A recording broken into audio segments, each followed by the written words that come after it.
O governo de São Paulo anunciou hoje a prorrogação da quarentena no estado até o dia 31 de maio.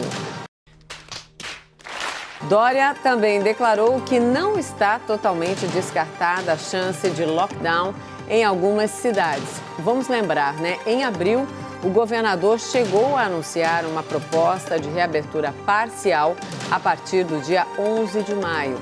Mas hoje, Dória disse que a flexibilização prejudicaria, além do sistema de saúde, a própria recuperação da economia. Pô, cara, de novo, cara! Pô, cara! Não aguento, cara! O primeiro tema do debate hoje é possível flexibilizar o isolamento com responsabilidade? Faz tempo. Faz tempo, né? Ué. Então, as suas primeiras considerações, Caio, por favor. Bom, eu acredito que é possível flexibilizar o isolamento de forma gradual e responsável, especialmente porque o sistema de saúde de São Paulo não está colapsando. Por algum motivo, o governador divulga apenas a ocupação de leitos em UTI de hospitais públicos, né? E o Estado pode muito bem utilizar os leitos privados ociosos. Mas eu queria dedicar essa fala inicial para estabelecer uma linha do tempo aí em conjunto com o espectador. A pandemia do novo coronavírus ela só foi anunciada pela OMS tardiamente, em 11 de março, mas o risco da nova doença ele já era conhecido. Em 6 de fevereiro, a Presidência da República sancionou lei aprovada pelo Congresso Nacional, estabelecendo aí os parâmetros gerais de isolamento social e os procedimentos para contratações públicas emergenciais nesse esforço contra a nova doença. Aí, em 26 de fevereiro, houve o primeiro caso confirmado de Covid-19 aqui no Brasil, no estado de São Paulo. Só que, no entanto, o calendário de eventos oficiais do Carnaval se estendeu até 1º de março, sem que nenhuma providência fosse tomada aí pelas autoridades em relação a essas aglomerações. Em 16 de março, nós, infelizmente, registramos o primeiro óbito pela doença, um idoso diabético hipertenso, também aqui em São Paulo. No dia 24 de março, o governador decretou quarentena horizontal para todos os 645 municípios e os seus 44 milhões de habitantes, limitando bastante a vida econômica do estado, só as atividades essenciais eram permitidas. Em 9 de abril, foi a data em que o governador ameaçou a população com monitoramento individualizado via celular, isso foi tema do debate, além de multa e detenção no caso de descumprimento do isolamento social. A imprensa aceitou esse arrobo autoritário passivamente, mas as redes sociais não. E o governador voltou atrás.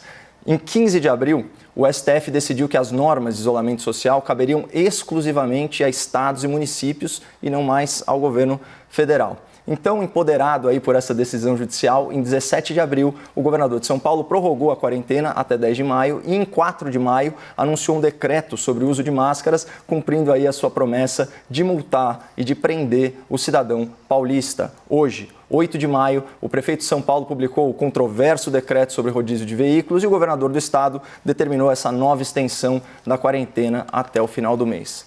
Percebam que, ao longo desses 3 meses, os atos do governo se concentraram em promover medidas autoritárias, restrições às liberdades individuais e alguns momentos midiáticos, como as cansativas coletivas de imprensa diárias e a inauguração de hospitais de campanha com custo milionário. Mas antes fosse só isso, o jornalismo investigativo de grandes emissoras tem revelado os bastidores da saúde pública aqui na capital e no estado de São Paulo. Então, nós temos aí encenações para a imprensa, mostrando equipamentos que não pertencem à unidade hospitalar registrada nas reportagens. A gente tem escassez de equipamentos de proteção individual para profissionais da saúde, descaso com a população enferma, com casos de alojamento conjunto de pacientes confirmados e suspeitos de Covid-19. Também preocupa muito a destinação de recursos em contratos sem licitação. 550 milhões de reais em respiradores chineses, com sobrepreço de 130 mil reais a unidade, em comparação com equipamentos da mesmíssima utilidade adquiridos aí em outros estados. 14 milhões de reais para a compra de aventais de uma empresa de fachada, que já reconheceu, inclusive, a impossibilidade de cumprir a entrega no prazo contratado. Os 2 casos já são investigados pelo Ministério Público Paulista. Bom, em dado momento, a Secretaria da Saúde do Estado estimou o custo de combate à pandemia em 1,2 bilhão de reais. Para isso, ela vai recorrer a empréstimos internacionais que vão ser pagos pelo contribuinte paulista ao longo de mais uma geração, então uns 35 anos. São cifras astronômicas, mas eu quero que o espectador grave um valor fundamental. R$ 2.100. Esse é o preço da diária de uma diária em UTI de hospital particular aqui na capital. E só hoje, 8 de maio, esse convênio foi anunciado pela Prefeitura com 11 hospitais privados. Qualquer estudo sério sobre o enfrentamento à pandemia, a gente já tratou isso largamente aqui, considera os leitos de UTI como fator determinante para o sucesso ou para o fracasso de uma política pública de saúde. E ao longo desse debate, eu vou argumentar o que para mim é uma realidade muito óbvia. Aqui em São Paulo, só a má gestão pública justifica uma tragédia. Augusto, por favor, agora suas considerações iniciais. Boa noite a todas e todos. A maior ameaça à resposta do Brasil ao Covid-19 é seu presidente Jair Bolsonaro. Ele semeia confusão, desprezando e desencorajando abertamente as medidas de distanciamento físico e confinamento. E eles nos mostram o cenário atual de casos e o cenário atual de mortes. O cenário provável de casos e de mortes se não tivéssemos tomado nenhuma medida de isolamento, e o cenário de mortes, caso esse isolamento da cidade de São Paulo fosse ainda maior. Ao longo do debate, hoje, eu pretendo trazer esses dados aqui, mas assim, eu já de alguma forma adianto o seguinte.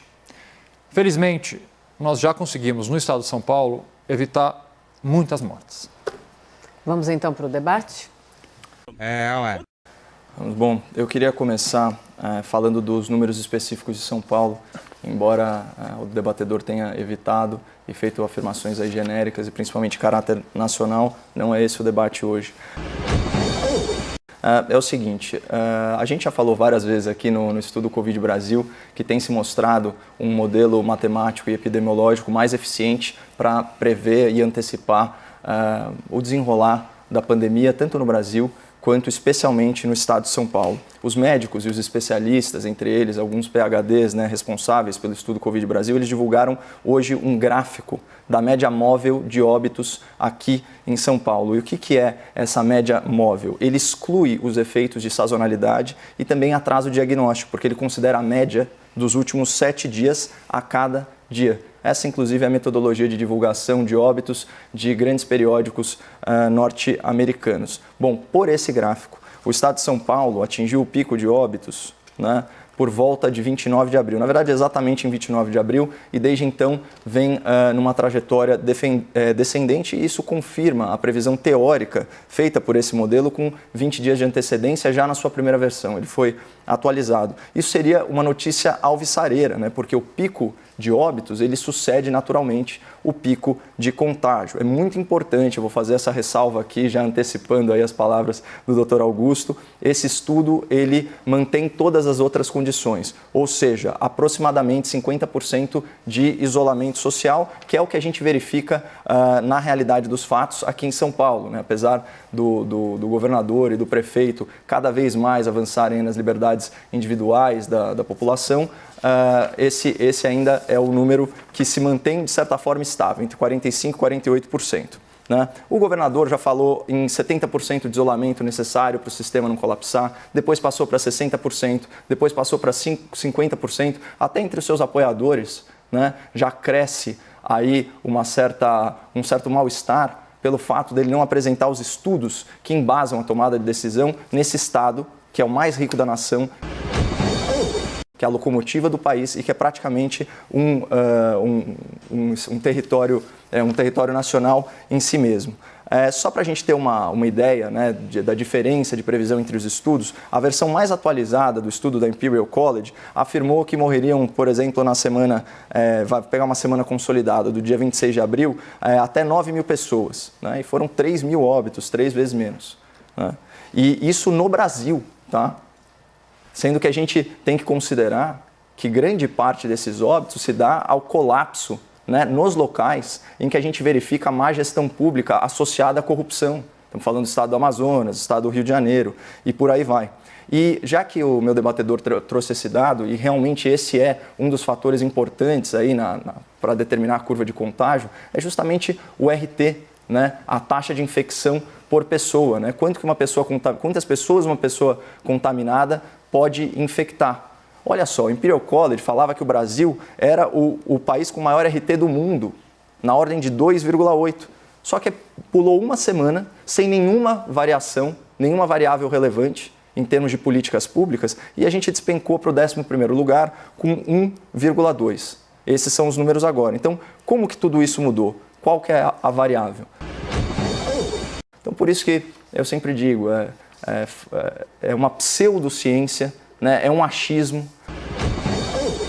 Eu acho que dos gestores públicos, o mais honesto com a população acaba sendo mesmo o ministro da Saúde, que admite que nós estamos, de certa forma, às escuras. O problema é que aqui em São Paulo você tem uma massa de trabalhadores que não está respeitando o isolamento social, mas também está sendo penalizado economicamente. A nossa ideia de flexibilização não é promover churrascos, como insinuou aí o meu debatedor, mas sim,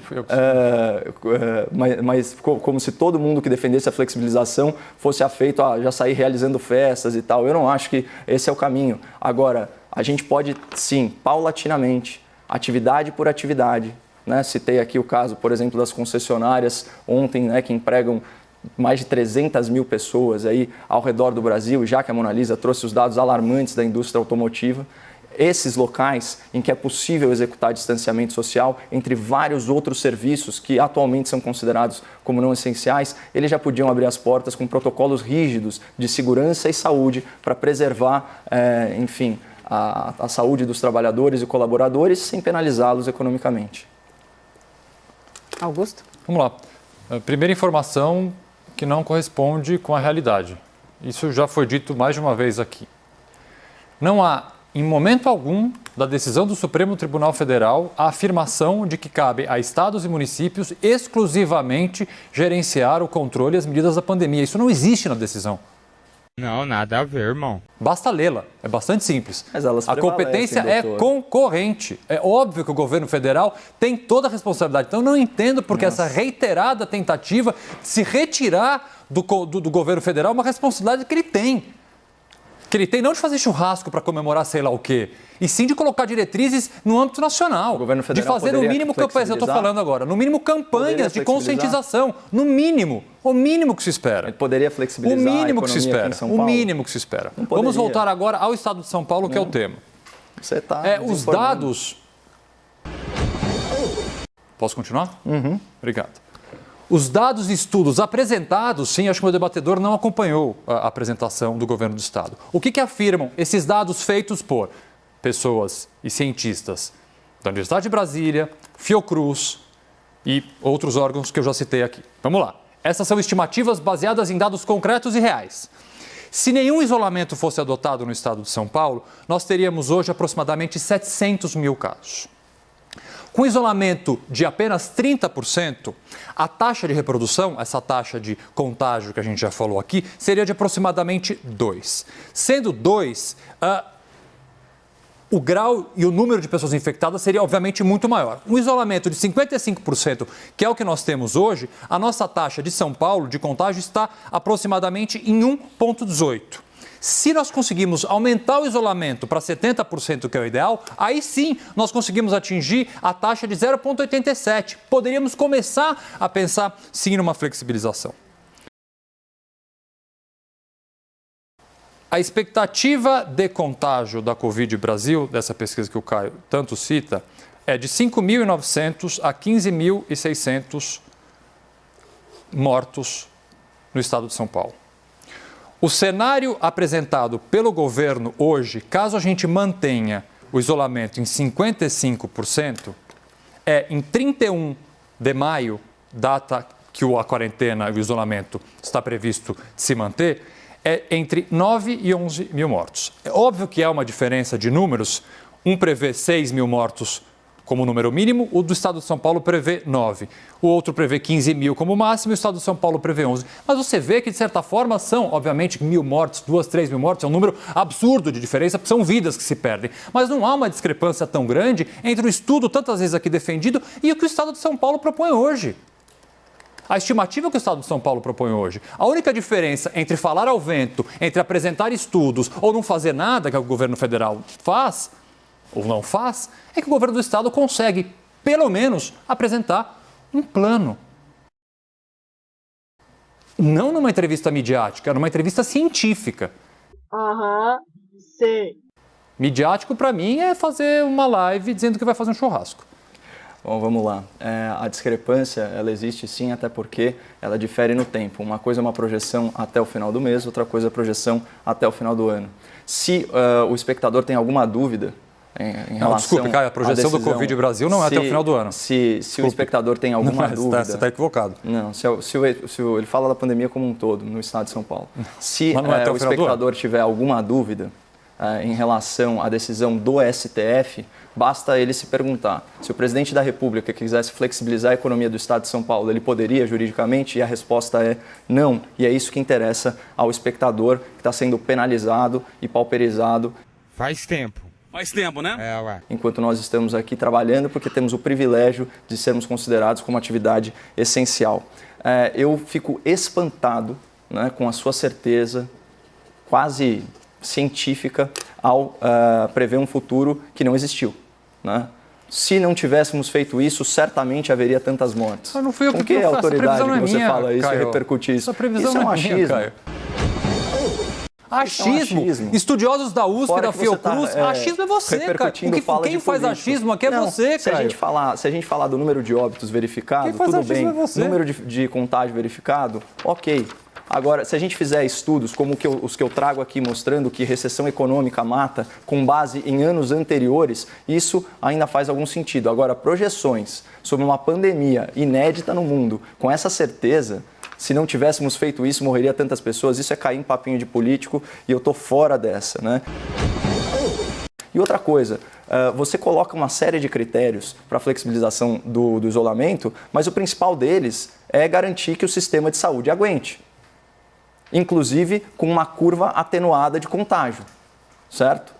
Porque senão a gente fica esperando o mundo ideal para começar a tomar pequenas ações que vão ter impacto gigantesco na vida das pessoas. E já que você falou em dados, vamos falar em transparência, né? Que é uma coisa super ligada. Você que é ungueiro vai gostar de saber disso, ó.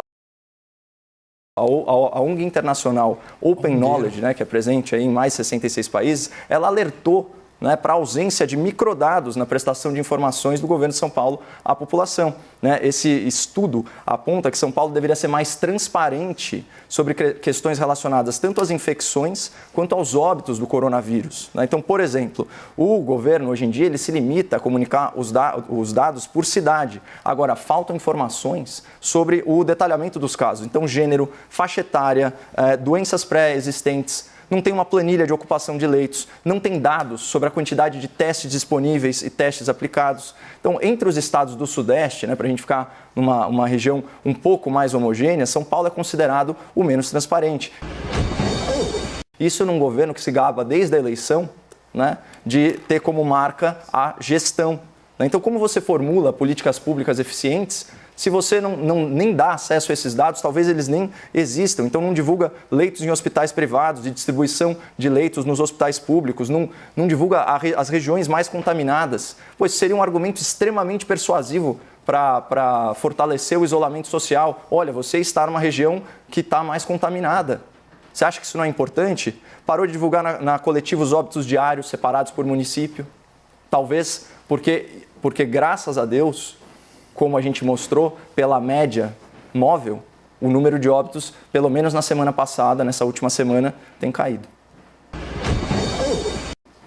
Augusto? Olha, Caio, ongueiro é uma classificação que não me atinge. Eu falei só porque você ajuda a ONG, não foi pejorativo. Ah, não. Tá bom. De fato, não, mas eu tenho muito orgulho de ter fundado, ter sido conselheiro, presidente de uma série de organizações não governamentais em São Paulo e fora do Brasil, inclusive.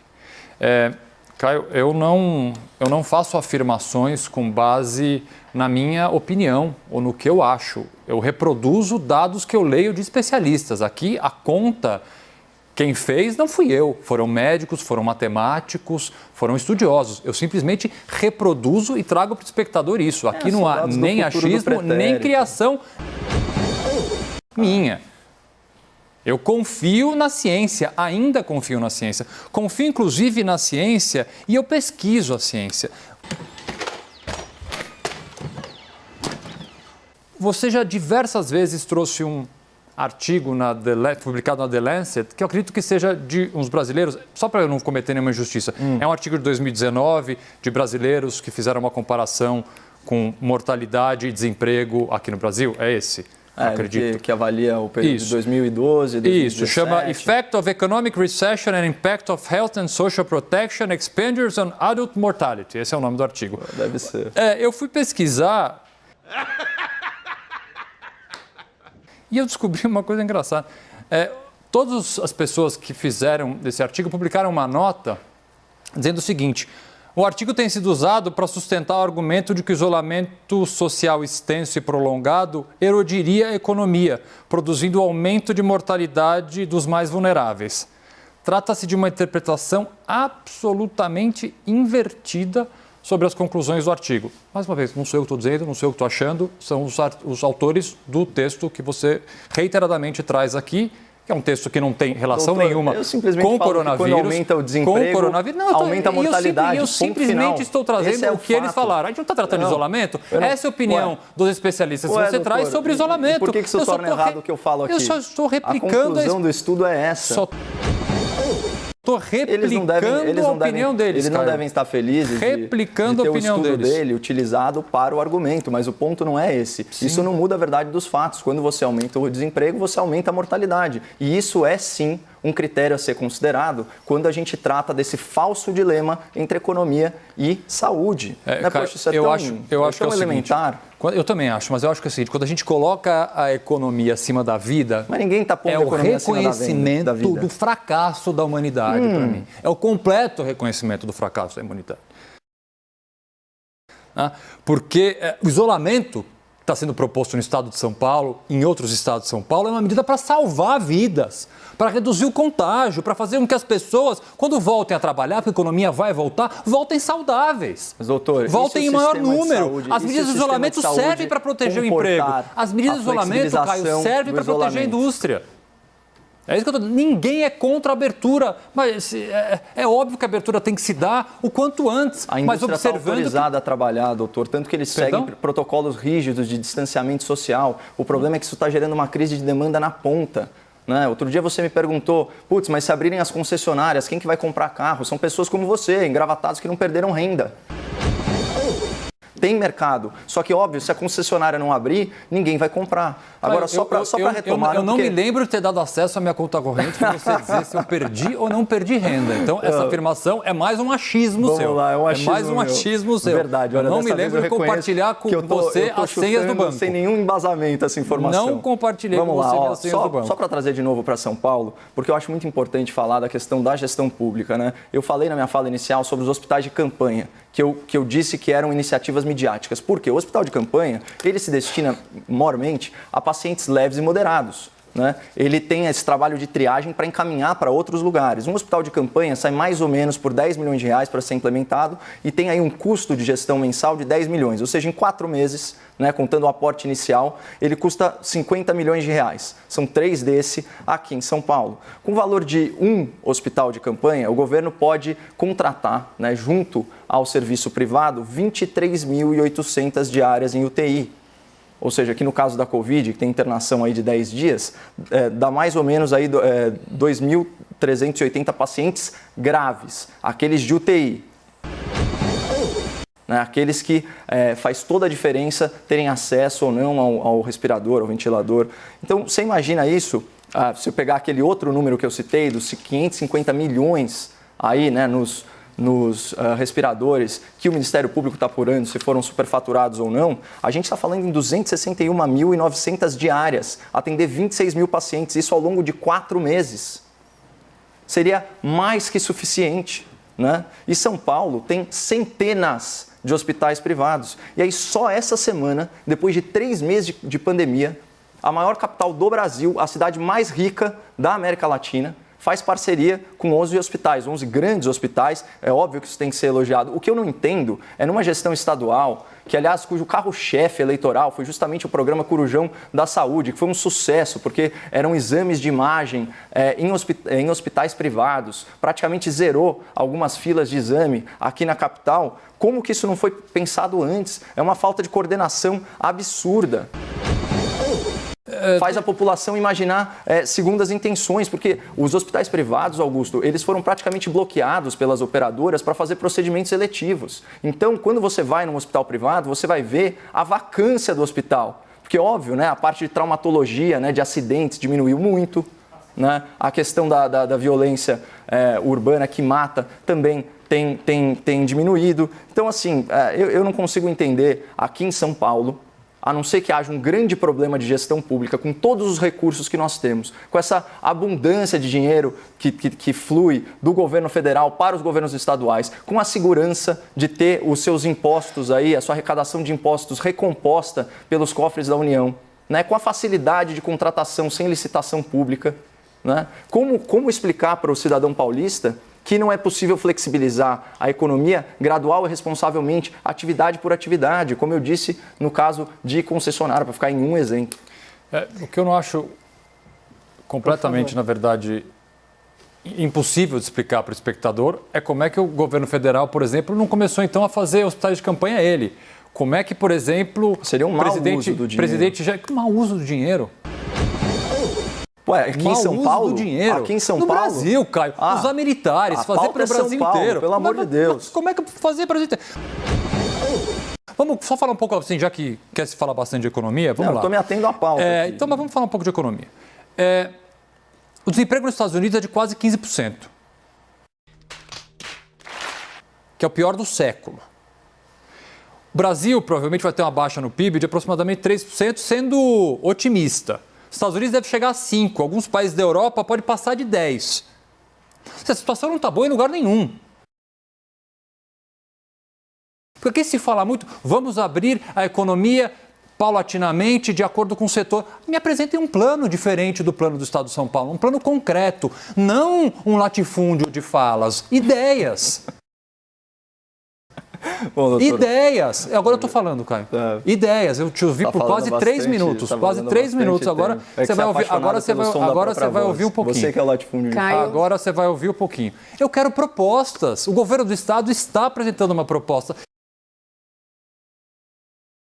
Porque nós não estamos prontos. A epidemia ainda não atingiu o seu estágio de pico. Nós temos casos novos e mais mortes dia após dia. Como flexibilizar o isolamento agora? Não há a menor possibilidade. Você está indo contra os dados aqui do estado de São Paulo. Eu acabei de falar que os dados estão, que os números de óbitos estão caindo na última semana, isso com a média móvel. Não é verdade o que você falou, simplesmente isso é um dado público. É claro, o governador, talvez ele esteja um pouco perdido, porque o discurso não está batendo com a realidade dos fatos. Então, ele vai sempre dando só a soma dos óbitos. Ele não separa por regiões, ele não separa por cidade. Mas, enfim, a gente já falou amplamente sobre isso. E já que você citou o exemplo dos Estados Unidos, que realmente estão na pior crise, né, da história americana, tem famílias aí já com problemas de segurança alimentar. Vamos lembrar, 44 dos estados americanos estão estudando formas de flexibilizar o isolamento. É o que nós estamos fazendo, estudando formas de flexibilizar. Mas eles já estão estudando com prioridade, implementação, porque aqui o que aconteceu, Augusto, é o seguinte: os estados estão com essa mamata de contratação sem licitação e tão irresponsáveis fiscalmente. Isso é um estímulo perverso para que eles mantenham essas medidas de quarentena, porque não são eles que vão pagar a conta. Mas, enfim. Eu queria só, falando ainda sobre o uso da estrutura particular, né? E também não só da estrutura, mas do know-how, da expertise dos hospitais particulares, como São Paulo tá perdendo tempo, né, com coisas midiáticas, com essas mega contratações, com essa espetacularização da pandemia, para usar uma expressão que você adora. Vamos pegar os dados aí da maior seguradora de idosos no Brasil. A Prevent Senior, né, que já foi citada aqui amplamente, ela tem segurado 70% da população idosa com plano de saúde na cidade de São Paulo. Então, são mais ou menos 600 mil pessoas nessa demografia, 426 mil são da Prevent Senior, isso numa cidade de 12 milhões de pessoas. Tá? Olha só o que eles estão fazendo lá. Com a expertise que eles têm, e são acho que 8 hospitais dedicados, eles conseguiram destinar apenas 3 hospitais para o tratamento de Covid. Eles não estão com a lotação máxima, estão muito ocupados, né? Não tem uma vacância livre, mas a gente está falando entre 80% e 85% de ocupação. E olha só, acima de 79 anos, segundo a OMS, a mortalidade do vírus é de 15%. Adivinha qual é a taxa do Hospital da Prevent Senior? 8%. Então, é disso que a gente está falando. É o serviço público aproveitar a expertise, o know-how, a estrutura dos hospitais privados, que aqui em São Paulo, eles são uma estrutura muito abrangente. Então, a gente tem tudo ao nosso favor para conseguir flexibilizar a economia, para conseguir fazer uma quarentena um pouco mais verticalizada. Ninguém está falando de uma abertura geral e restrita, né? Para de querer me colocar essa pecha, não é isso. Mas aqui a gente não está com o sistema colapsando, e a gente tem muito know-how humano e estrutura para fazer as coisas. Eu que não consigo entender como que você sustenta esse ponto de vista e elogia esses políticos. De verdade. Vamos lá. 30 segundos para os argumentos finais, então. Já é o final? Acabou? Eu cedo aí o meu tempo. Então, Acabou? Estendido. O tempo é seu, Augusto, já que o Caio cedeu. É isso então, mesmo? Só confirmar aqui com o nosso editor. É isso? É isso. Tá bom. Por favor, vamos lá, Augusto, por favor.